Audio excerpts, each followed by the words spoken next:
Do Grupo Parlamentar do Bloco de Esquerda, tem a palavra a Sra. Deputada Catarina Martins. Faz favor, Sra. Deputada. Muito obrigada, Sr. Presidente. Se me permitem, enquanto estamos aqui no debate quinzenal, ocorreu um atentado junto ao Parlamento Britânico, outros Parlamentos já expressaram a sua solidariedade. Eu estou certa que nós teremos a oportunidade de expressar o pesar e a solidariedade de todas as bancadas, mas não queria deixar de dar esta nota de preocupação. Sr. Primeiro-Ministro, esteve muito bem o Governo ao afirmar claramente que Dijsselbloem não tem condições para continuar Presidente do Eurogrupo. Era o que precisava de ser dito e é o que tem de ser feito. Dijsselbloem tem de ser afastado quanto antes. As declarações que fez são declarações preconceituosas, são declarações insultuosas, fossem elas dirigidas aos países do Sul e, portanto, também ao nosso país ou a qualquer outro país. Não aceitamos o preconceito, nem a política do ódio, na Europa, nem em nenhum outro lugar. E, Sr. Primeiro-Ministro, eu julgo que é particularmente preocupante vermos como, sendo certo que afirmações insultuosas, tacanhas, como a Dijsselbloem, há muitas, há um problema que é existir de facto uma plataforma de ódio na Europa em que se acha que se ganha alguma coisa quando se ataca os países do Sul. E mais problemático ainda é compreender que este raciocínio tem ecos mesmo no nosso país. E por isso, se Dijsselbloem nos ofende, temos de compreender que o seu discurso está presente, ou esse tipo de pensamento está presente em muitas das decisões que são tomadas e em muitas das instituições europeias. É preciso ter essa consciência e é preciso combater este tipo de discurso e o preconceito contra os países do Sul e contra o nosso país. E, Sr. Primeiro-Ministro, o relatório do BCE é devedor deste raciocínio. Porque diz o relatório do BCE que está preocupado com o nosso país por causa de resultados da política económica? Não, porque o país não seguiu recomendações da Comissão Europeia. Mas tem o BCE alguma coisa a ver com as recomendações da Comissão Europeia? Nada.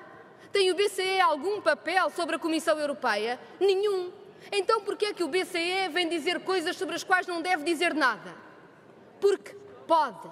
E porque humilhar os países do Sul é, neste momento, a política europeia no Eurogrupo, na Comissão Europeia e no BCE. E é isto que nós não podemos aceitar. E é por isso, Sr. Primeiro-Ministro, que não podemos querer ser bons alunos de tais políticas que apenas humilham o nosso país e destroem as democracias nos vários países da União Europeia. E eu queria deixar-lhe duas questões sobre a recapitalização da Caixa, dizendo-lhe muito claramente que vemos com preocupação que nos seja dito ou fazemos tudo o que a DG Comp quer ou então estaremos mal. Já sabemos, daí não vêm bons conselhos, não vieram até agora. A primeira pergunta tem a ver com os balcões da Caixa. Paulo Macedo disse: ninguém peça à Caixa Geral de Depósitos para ficar em todos os sítios onde os outros bancos não querem ficar. E o PSD hoje até está preocupado com o encerramento de balcões. Veja-se lá, o partido que encerrou 108 balcões da Caixa. 108 Mas entendamos, 108. Entendamos, há alguma sede de conselho em que, não existindo nenhum banco, a Caixa Geral de Depósitos seria prejudicada por lá estar? Não existiria, com certeza. E, portanto, a questão é outra. É se a Caixa Geral de Depósitos vai sair de sedes de conselho para que os privados fiquem a operar e fiquem com mais cota de mercado. E o que nós não podemos aceitar, ainda que a DG Comp gostasse, é de mingar a Caixa Geral de Depósitos para fazer o favor aos privados. Isso o Bloco de Esquerda considera que seria desastroso e aqui estaremos para defender, como sempre, o processo de recapitalização pública da Caixa, mas também prevenir que não haja despedimentos e que a Caixa sirva o interesse público, ou seja, sirva ao todo do território nacional. E, Sr. Primeiro-Ministro, há uma outra pergunta, que é a pergunta sobre as obrigações perpétuas.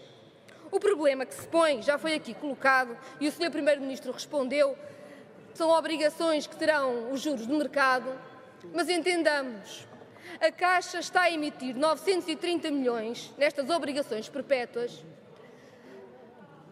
com juros de 10%, porque é isso que está o mercado a determinar, ou próximo de 10%. O que quer dizer que, por uma decisão da DGCOM, não do nosso país, não do interesse da Caixa, a Caixa Geral de Depósitos Banco Público vai perder quase 100 milhões de euros por ano. E isto não é aceitável.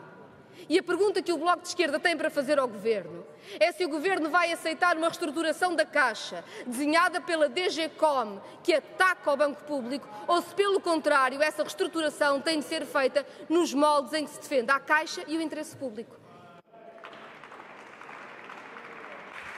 Muito obrigado, Sra. Deputada Catarina Martins. Para responder, tem a palavra o Sr. Primeiro-Ministro António Costa. Faz favor. Muito obrigado, Sr. Presidente. Muito obrigado, Sra. Deputada Catarina Martins. Começo pela Caixa e depois iremos ao Sr. Dijsselbloem. Quanto à Caixa, o Governo defenderá sempre o interesse público, mesmo na Caixa Geral de Depósitos, porque é isso que lhe compete defender. E se um dia houver uma contradição entre o que é o interesse da Caixa e o interesse público, o Governo terá que estar do lado que lhe compete estar, que é do lado do interesse público. Nós, com todas as empresas que estão no mercado e têm uma posição relevante, estão sujeitas à jurisdição da DGCOM.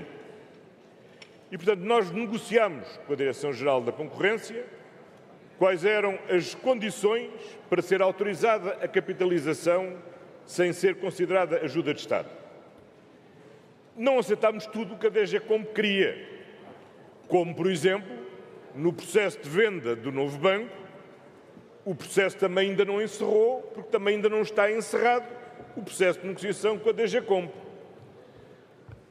Não desejo a ninguém, muito menos a uma pessoa de quem sou amigo, que tenha de negociar com a DGCOM.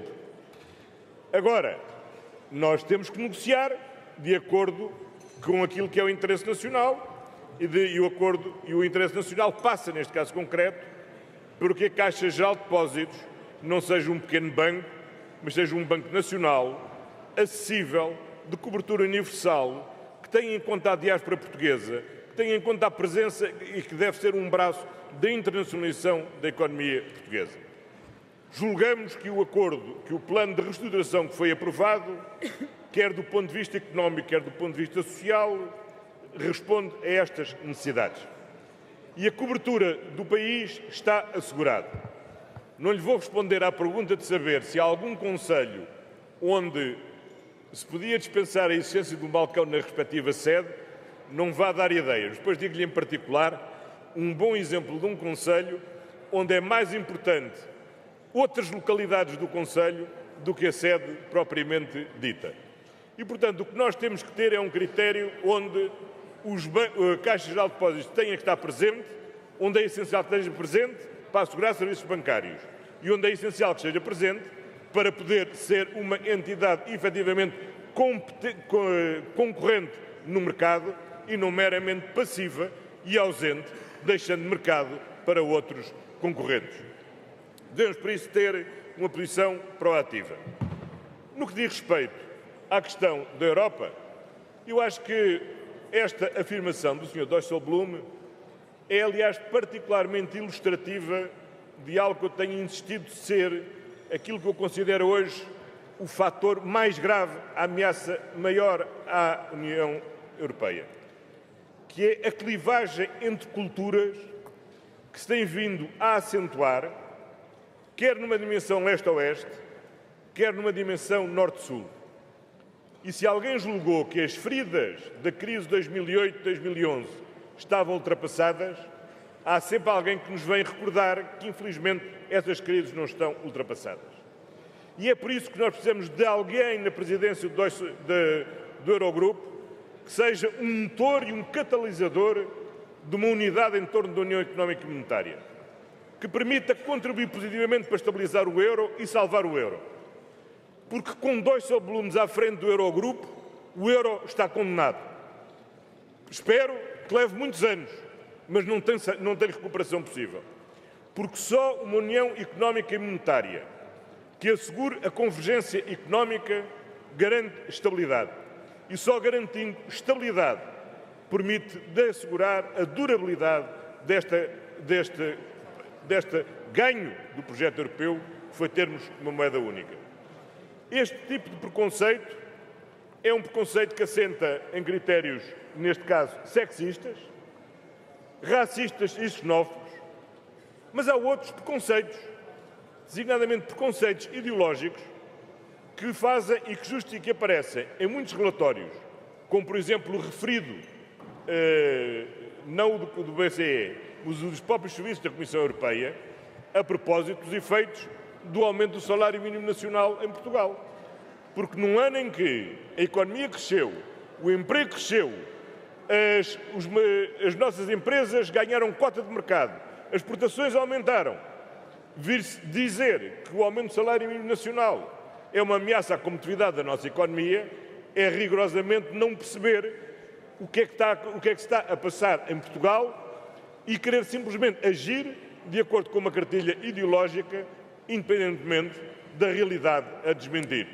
Ora, nós temos que ser, de facto, firmes contra todos os preconceitos e também contra os preconceitos desta natureza. Muito obrigado, Sr.